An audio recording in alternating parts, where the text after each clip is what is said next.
Hi, I'm Adrian Atkinson, and this is Jamaica Magazine, the show with the information you need to improve your life.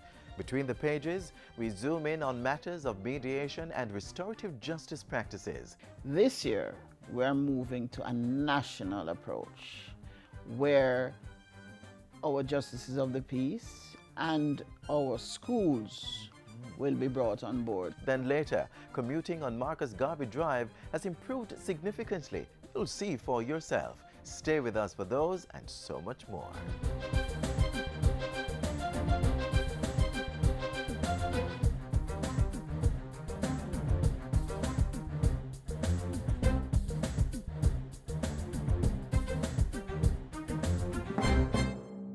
Violence against women and girls is a human problem, not just a woman's problem.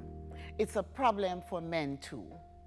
Gender violence takes many forms, including sexual assault, domestic violence, relationship abuse, sexual harassment, and sexual abuse of children.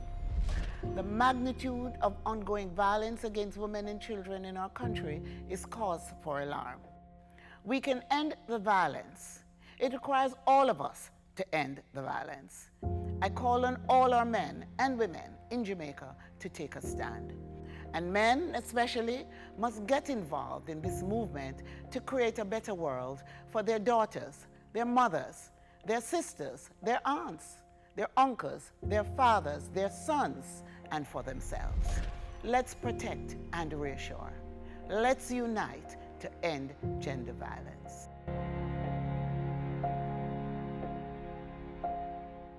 A critical component to crime reduction is a reliable, trustworthy, and equitable justice system. The government is working assiduously on justice reform to ensure every Jamaican believes in a just and fair judicial system. This week on Issues and Answers, Permanent Secretary in the Ministry of Justice Carol Palmer speaks on matters of alternative justice resolution programs and achievements in the sector. Watch this.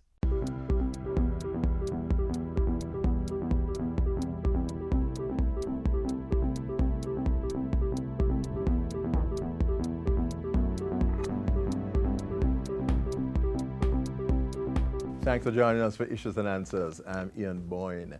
Justice issues are the focus that we have today, and we have with us the Permanent Secretary in the Ministry of Justice, Mrs. Carol Palmer. She'll be telling us about some of the initiatives that the ministry is engaged in to ensure that security is promoted in the country. We thank you so much for your company.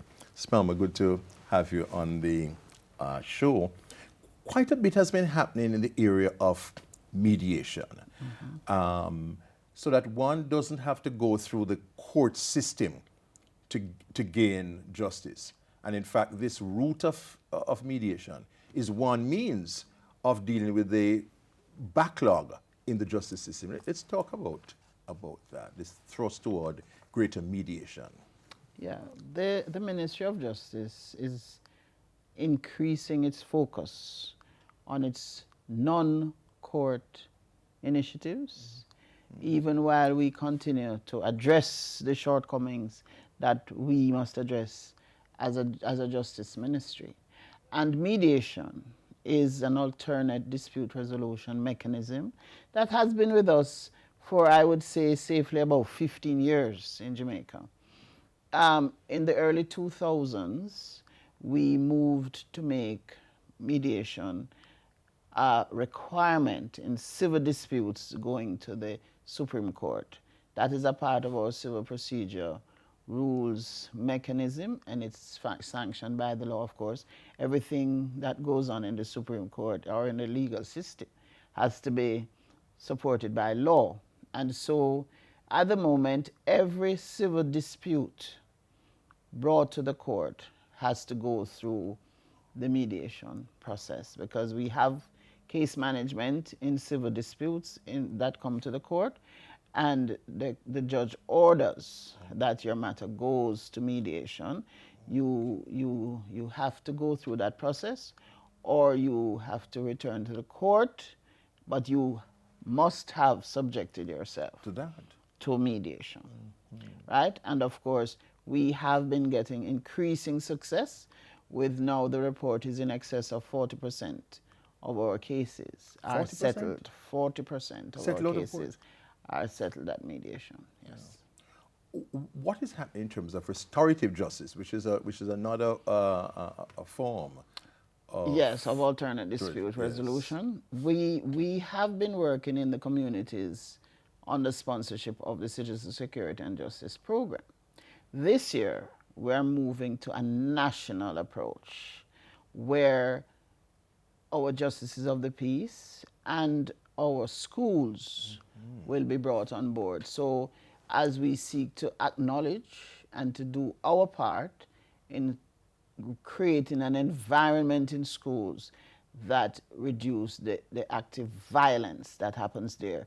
So teacher-student disputes, student-student disputes, all of these things we are taking on board. So you're working in the schools now? We are working in the schools. We have been doing a lot of training of facilitators, and a lot of them have been principal, deans of discipline, guidance counselors, and so coming from schools, and all of them have been going back to their schools and initiating the program.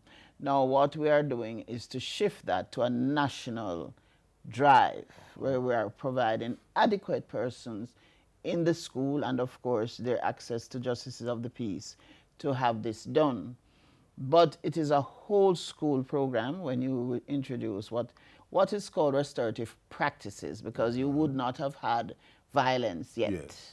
So you introduce to the school community, parents, school boards, faculty, administration, ancillary staff, students, school resource officers, the police officers who are placed in schools now, the mechanisms following the philosophy of restorative justice to deal with issues in schools. So, you know, this over concern with who has power and who has authority, and you just subject yourself to my jurisdiction would not be the approach, right? You labeling children bad and so on, but rather treating with the behavior. Rather than the person. Right, and of course, ultimately equipping our people with skills for dealing with conflict. We're talking to the Permanent Secretary in the Ministry of Justice, Mrs. Carol Palmer, about some of the mechanisms being used by the ministry and being promoted in justice to deal with the issue of security and crime in the country. It's not just an issue of policing, it's a much broader issue of building a culture of peace and building a justice system that delivers. We take a break, but we'll be right back. When criminals disagree, they seek revenge. Murder, arson, rape, whatever causes terrible suffering. It doesn't matter who gets hurt. Women, children, and the elderly, they are the main targets. Don't support the criminals. Don't cover up for them. Don't take their money. Take a stand now for the right of our women and children to be free from fear and abuse. Silence brings violence. A message from the Ministry of National Security. Welcome back. We're talking justice today, and we have with us the Permanent Secretary in the Ministry of Justice, Mrs. Carol Palmer.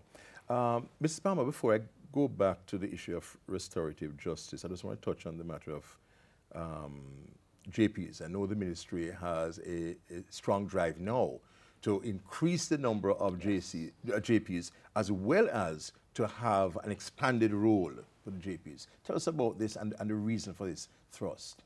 All right, we now have just over 7,000 JPs in Jamaica. The standard is 1 to 100 citizens, so you can see how far behind we're underserved. we are. So we're on a drive to double the number as quickly as we can this year or maybe into next year. But we want our citizens to have the service they need without having to seek it illegally. Precisely. Or to tempt our JPs to operate without integrity, right?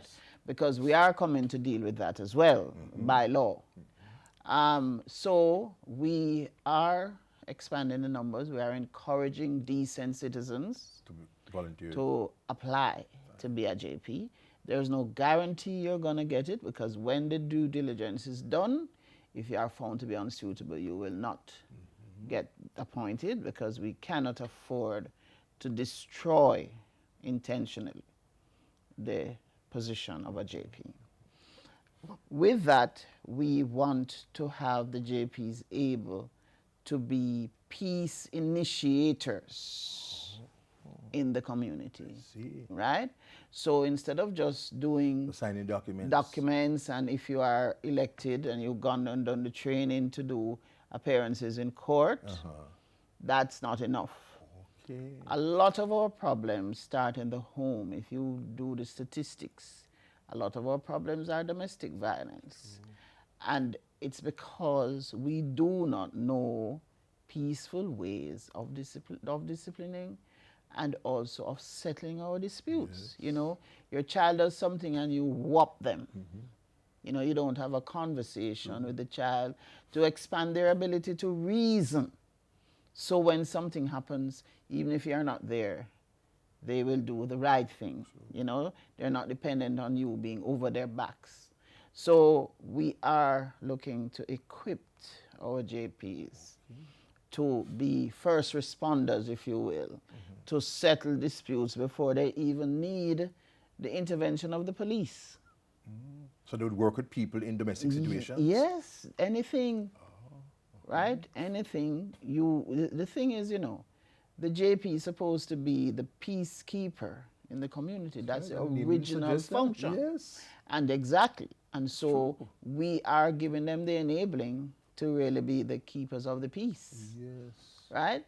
And as low in the community size as a street. Right?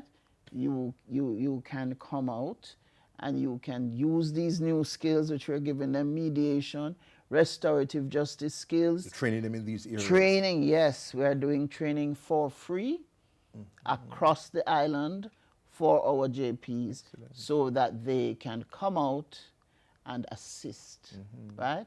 The police cannot solve every problem. Right.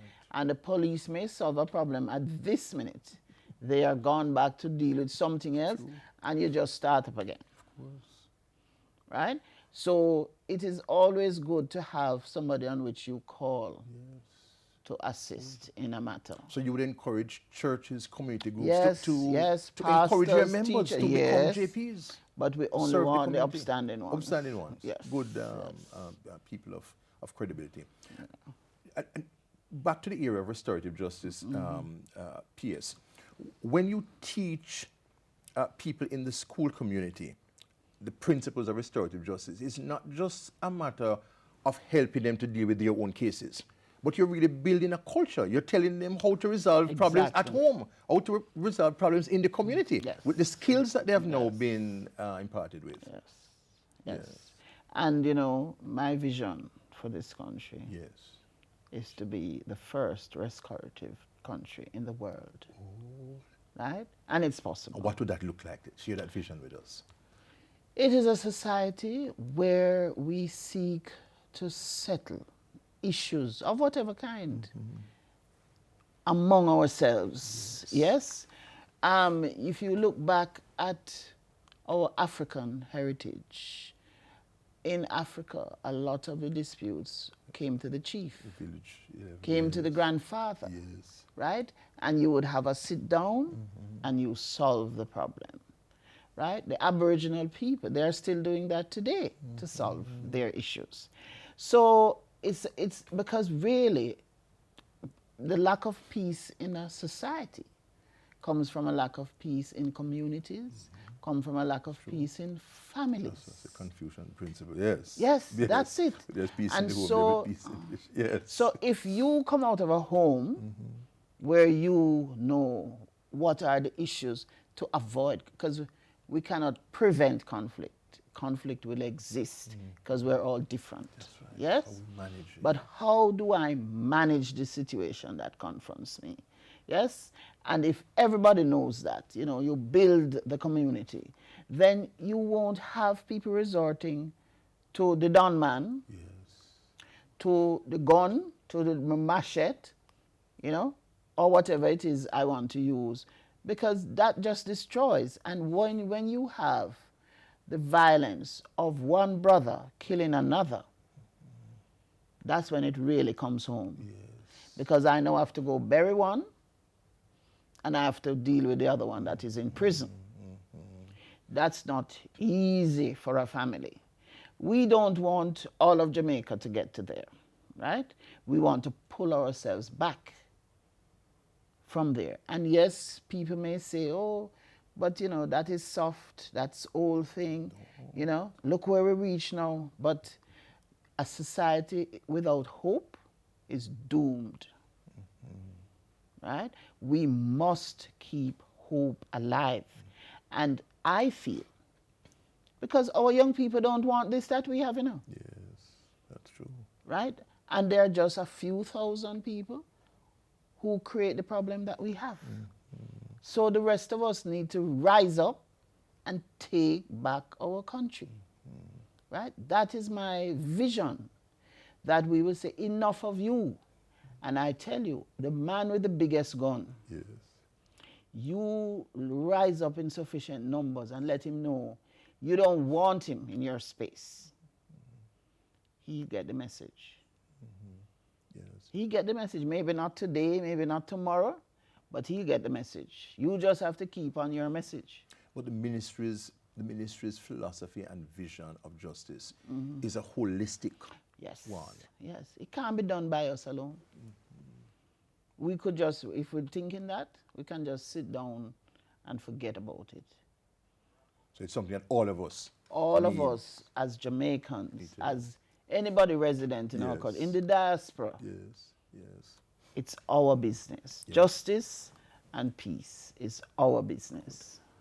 An impassioned plea from the Permanent Secretary in the Ministry of Justice, Carol Palmer, outlining the broad vision of the ministry in promoting security and ensuring that the justice system delivers justice and also builds on the peace process. We thank you for your company on Issues and Answers. Next week we'll be back. Until then, Ian Bourne wishing you a pleasant day.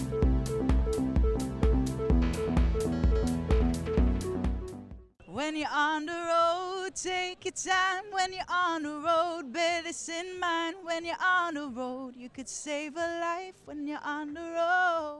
When was the last time you drove on Marcus Garvey Drive? It's a much better thoroughfare. Not true. The government has improved the roadway to ensure a smooth flow in and out of the corporate area. Take a look. Kingston remains the country's commercial mecca, and with the grand plans for the city's redevelopment, surely will come expanded business and traffic flowing in and out of a busier commercial district. So, upgrading work is underway on one of the main road corridors connecting downtown Kingston with westerly areas to ease traffic congestion for motorists.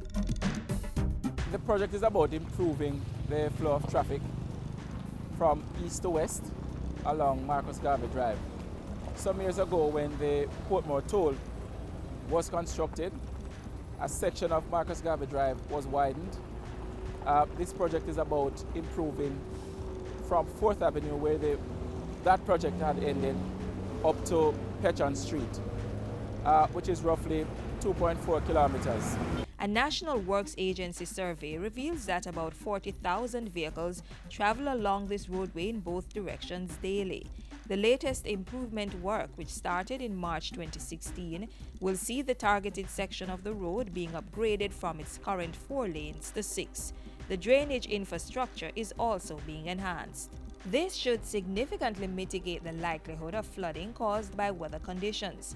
Undulations or sinking of road surface areas due to base failure is also expected to be a thing of the past. We have improved the drainage significantly. We have constructed, we have widened the Tivoli Gully as well as the Shoemaker Gully. We have put in a number of new culverts. We have lifted the road in some sections by as much as 3 feet. We have put down a stabilized cement base, which is a concrete base. Asphaltic concrete paving is being laid on top of the stabilized concrete base, making the road more durable. Realignment of a section of Marcus Garvey Drive should also see commuters having easier transition onto Harbour Street. We are straightening that kink that's out at Water Lane, between Water Lane and Petron Street, so that persons can make a smooth transition from Marcus Garvey Drive onto Water Lane, onto Petron Street, and go about their business. The design of the road is expected to give it a lifespan of up to 50 years, during which time no major fixing would be required. It is of highway standard, which is the highest degree that we can go, and so it is on that basis, we are saying that the corridor will perform much better than it had been for many, many years. Lanes going in opposite directions are being separated by a concrete median barrier. Necessary signage and road markings are also being installed. To keep pedestrians safe, sidewalks are being built on both sides of the road. We are also going to be installing traffic signals at 6 intersections with pedestrian facilities, so pedestrians should have an easier time or easier access to get across this very busy corridor. We hope that persons will use the facilities that they are going to be provided with. As part of the safety measures, the speed limit on Marcus Garvey Drive will remain at 50 kilometers per hour, which is in line with safety standards for roads in built-up areas.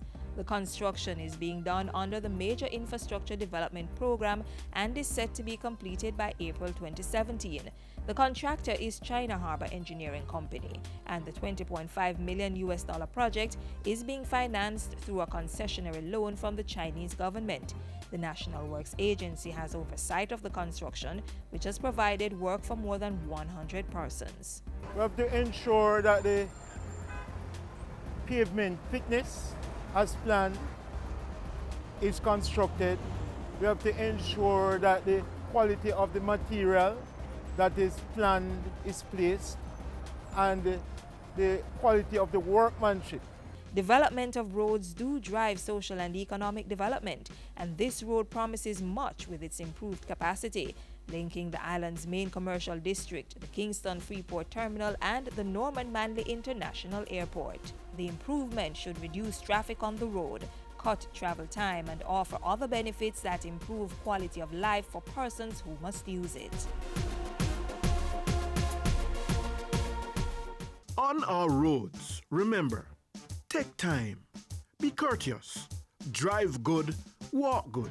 Part of keeping our roads safe is ensuring the vehicles we drive are mechanically safe, meeting all roadworthy requirements. And besides that, we must be good drivers and avoid risk-taking and sensation-seeking behaviors which are prone to causing road crashes.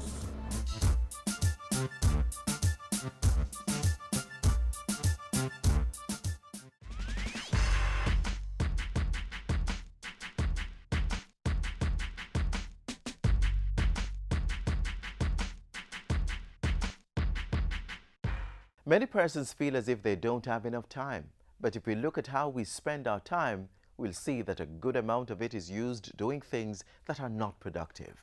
So how can we make the most of the time that we have? A to-do list is a great place to start. Each day, make a list of things that you need to do and cross them off as soon as they are done. This way, you can devote less time thinking about things that you need to do and more time doing them. Don't procrastinate. Once you've decided to work on a particular task, start. Procrastination is one of the biggest robbers of our time. Then limit or cut out distractions. Checking emails, visiting social networks, or watching videos online eats away at time that can be used to complete tasks. If we follow these simple steps, you can become more productive and have more time to play your part in making Jamaica the place of choice to live, work, raise families, and do business.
Before we go, we leave you with this message for the mind, body, and soul. Health is the greatest gift, contentment the greatest wealth, faithfulness the best relationship. We sign off from your television screens, but the information continues to flow on our social media pages. For more on justice matters and other relevant news, click on our YouTube channel, Twitter and Facebook pages. You may also download our Google app to always stay in the know. Until next time, I'm Adrian Atkinson. Walk good.